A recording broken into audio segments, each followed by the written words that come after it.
Not every legend is a myth. Some are flesh and blood. Some legends walk among us, but they aren't born, they're built. Legends are made from iron and sweat, mind and muscle, blood and vision, and victory. Legends are champions. They grow.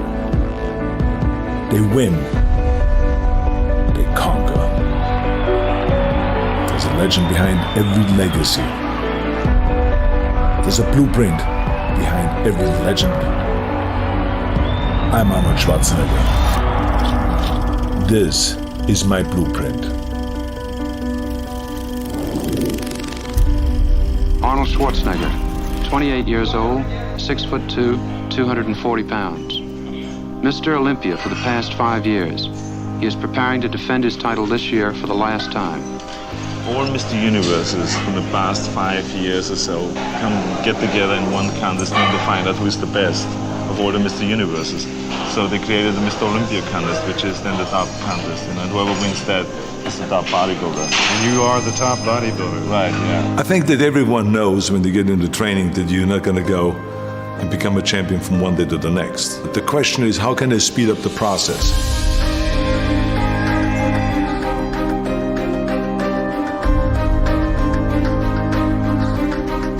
And then the important thing is that you train the proper way, which is to train the basics. That if it is the squats, if the two-arm curl, if it's the bent over rowing, if it's the clean and the press, the bench press, the incline press, the dumbbell press, all of those basic exercises. And that's what you need to do, especially the last 3 months before competition. You got to shock the muscle, and shock the muscle with different kind of training principles. Expose your weak points.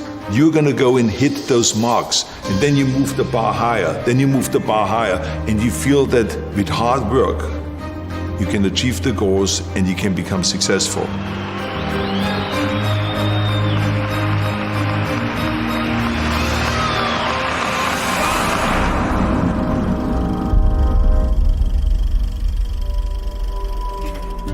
The important thing for people to recognize is that not everyone wants to be a champion. Not everyone has the desire to stand on stage, to stay up there on stage and win Mr. Universe or Mr. America, the world's best built man, and Mr. Olympia and all of those kind of titles. No, but they can apply the same principles. One thing I can tell you, there's major mistakes that are being made today in bodybuilding by not covering those basic exercises, because today when I go into gymnasium, I don't see anymore the kids learning about the cleaning and pressing, or to do the two-arm snatch and to do the upright rowing from the floor up, and all of those kind of exercises that are so important to create the traps and to create the lower back.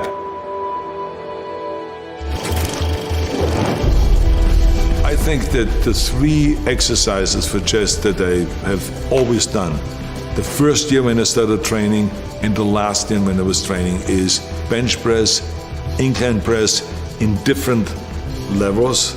So to start low, medium and high, and then flies. I mean, to me, the flies was an exercise that gave me the full pectoral muscle development, because I went all the way out and almost hitting the ground. And I was a big believer in expanding the chest as much as possible and giving that stretch, because remember, with muscles, the important thing always is to get the stretch and to get the flex. And so to me, that going all the way out with the dumbbells as far as you can to get that stretch, and then to come in and then to have the dumbbells touch and then flex like you're doing the most muscle on top, and then going out again. Those are the kind of exercises to me that were like, you could not replace them with any machine. This was it.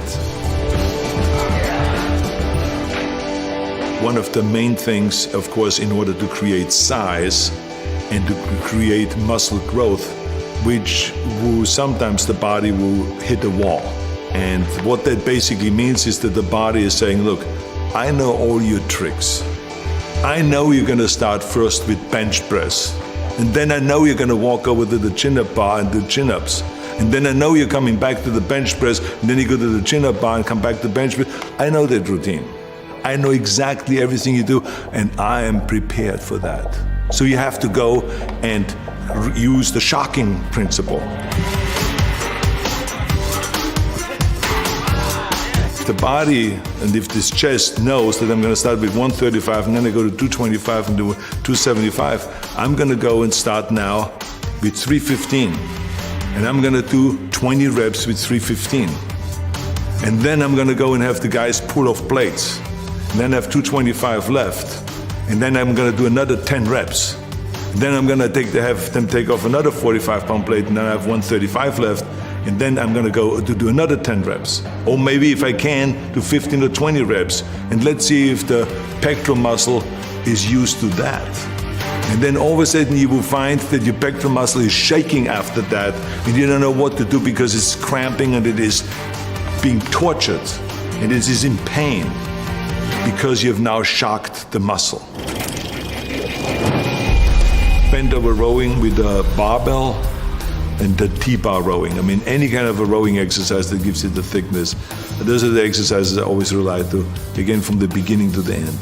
There's a lot of bodybuilders that have a kind of a deficiency when it comes to the lower back and to the striation of the lower back, which you only get from stiff-legged deadlift and from regular deadlift and from bent over rowing and all the stuff without supporting your chest. You got to let your body free and let the lower back hold you up while you're doing the bent over rowing. And we did like off the bench, balancing on the bench up to 315 pounds bent over rowing, because that's what gave you then that strength in the back and gave you the thickness of the back. Because remember, when you train the back, you need the width and you need the thickness. But you need the thickness on the lower part of the back, you need the thickness on the top of the back and the outer back and then the center back. So you got to train and find exercises for all of those different things. Curls, barbell curls. I was up doing reps with 275 in the barbell curl. Many times we would start out with a heavy weight, and do just one rep. Then have them pull off plates on the curl, but just enough that they can now do 2 reps. Then pull off plates and do 3 reps. Then pull off more plates and do 4 reps after that. And so this is how I would go up until, without ever putting the bar down, to really let the bicep know, you don't know what's coming. You're not going to get used to my training method. I'm going to have all kinds of tricks up my sleeve. But I mean, it was absolutely essential to do the barbell curl to create the thickness of the bicep, to do the dumbbell curl on an incline bench, and to do the concentration curl. Because the concentration curl isolated the biceps with heavy weights, not with light weight, but with heavy weight, but to isolate it and to really concentrate and to create that peak on the outside of the bicep that you need when you do your back shots.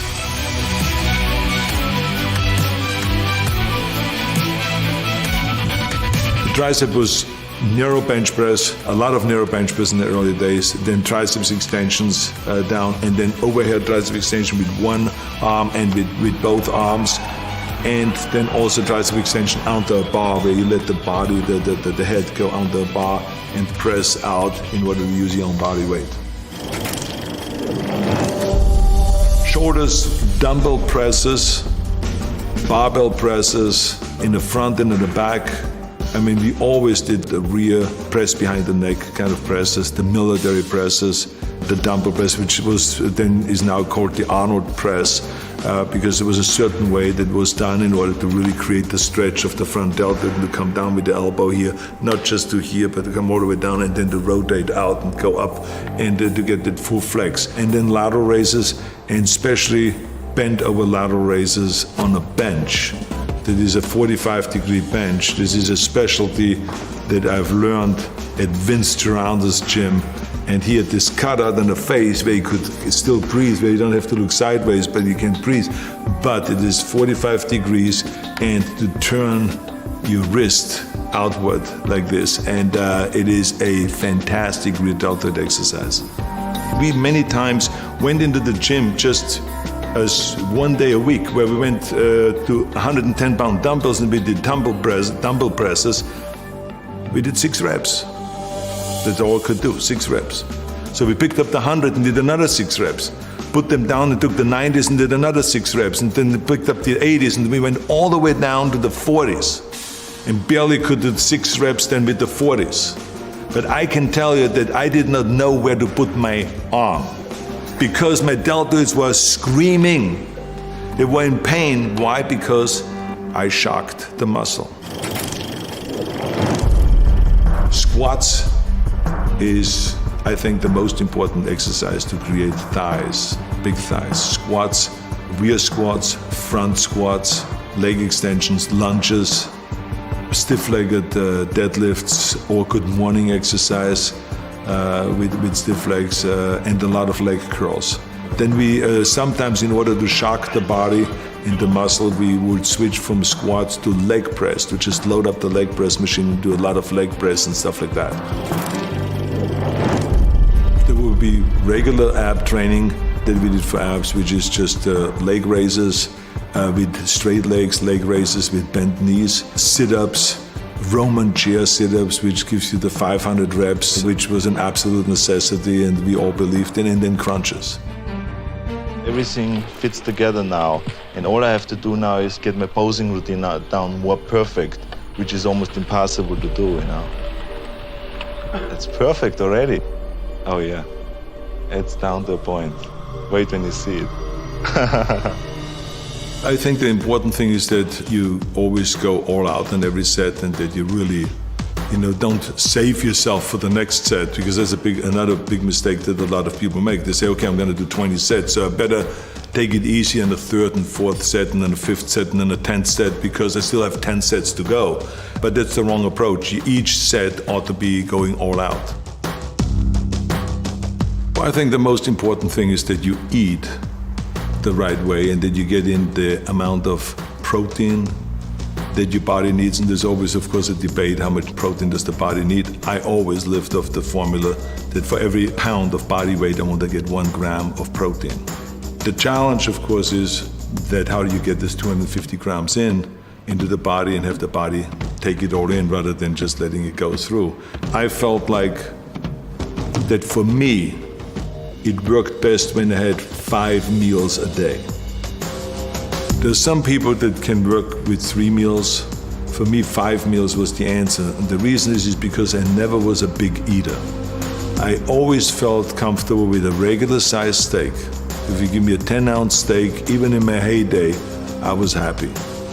And to have a little bit of vegetables, so to have some sliced tomatoes on it and then some salad or something like that, I'm fine. In the morning, if you gave me just 3 scrambled eggs with a little bit of bacon and or sausage with some cut in tomatoes and onions, I was fine with that. The only thing is that 2 hours later, after that breakfast, I was hungry. And so when I was sitting there at Santa Monica City College, or I was on a workplace doing construction work, or wherever I was, I would pull out of my bag a little plastic container that had a cup on it that you usually use at the bar to mix things at the bar. And I would have my milk in there, and I would have my protein powder in there and everything like this, and I would just close it up and then put it in my bag. And then I would be sitting in the classroom and I would just pull it out, shake it up like that. Everyone would be looking kind of, what the hell is he doing now? And I would be shaking my protein, then just like a bartender doing all the little tricks, and then I would drink it, close it up and put it away. And that to me was the additional kind of 30 grams of protein that I needed at that time. And then I would be, an hour later going to the gym, and then we'll be working out for 2.5 hours, and then we would go for lunch, and there will be a late lunch, and then we'll have again a regular steak, and then 2 hours later after that, I will have another one of those protein drinks. So I would have 2 times a day protein drinks. That in order to get the 250 grams of protein, because as I said, it is absolutely essential that we have enough protein so that we can really experience the muscle growth.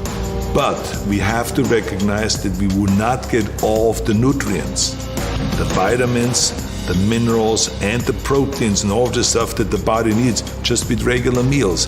This is why we have supplements, and that's why they are called supplements, because we are supplementing because we don't get enough from regular meals, no matter how healthy and how good you eat. All 3 contestants, Lou Ferrigno, Serge Nubret, and Arnold Schwarzenegger, were posed down for the final decision for the judges. So now I've built a certain amount of mass during the year, and I have worked now on certain weak points throughout the year. And now with the combination of the diet and of higher repetitions and more exercises and more sets, take that mass and chisel it down and work on the details. And that's why I call the period before competition the most exciting period, because that's where you really have to concentrate, pay close attention to it every day, look at yourself in the mirror in an honest way, and expose your weak points. That motivates you then. That's what makes you train harder. So you got to expose those weak points. But the key thing is to set little goals, to do the training every day, to eat the right way, and you're gonna go and hit those marks. Then you move the bar higher, then you move the bar higher. It is really exciting to do that, and you feel that with hard work, you can achieve the goals and you can become successful.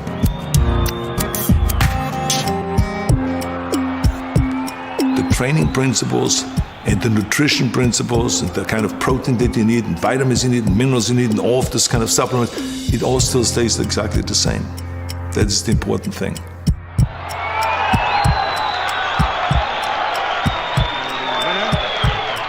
One and only, Arnold Schwarzenegger.